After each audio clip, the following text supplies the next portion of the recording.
siya ng 12. Pumili siya ng 12. Tama ba? Ilan po tayo ngayon dito? More than 12. Yes?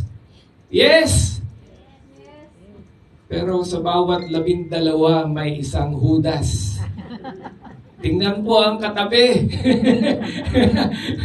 Wag na. Alright. So, paano ba magiging healthy ang isang group? Yung malaking group na ito, ang hirap. Ang hirap masustain yan. Ang hirap na tumagal yan. Magkakaiba po tayo lahat. Ugali, character, behavior. Amen? Iba-iba yung sumpong nyo. Iba-iba yung saltik ng inyong... saltik ba tawag doon? Di ba? Pero alam nyo, ito po ang nangyayari. What's happening in our church today? Very few discipleship is happening today in our church. Amen? Ano ba ibig sabihin ng discipleship? Yun po yung pag-aaralan natin. More on service, but less on making relationship. Yes, nasa simbahan tayo, in the parishes, prayer group, charismatic, ME, lahat ng organization, magkakasama tayo. We are serving the Lord, and yet, mahina ang relasyon. Tama ba? Tama po.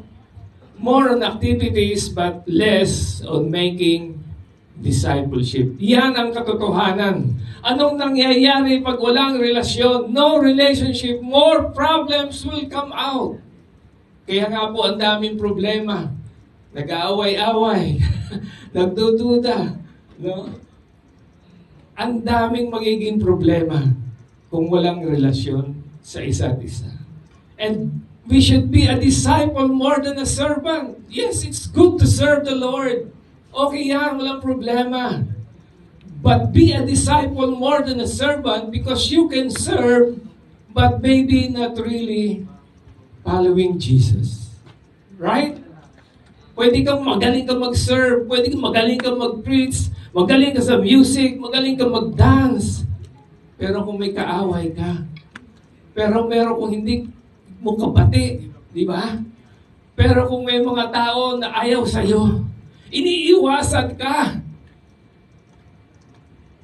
Because you're not following Jesus. Ay, importante dito, yes, naglilingkod tayo. Yes, nasa simbahan tayo. Kahit lector, commentator ka.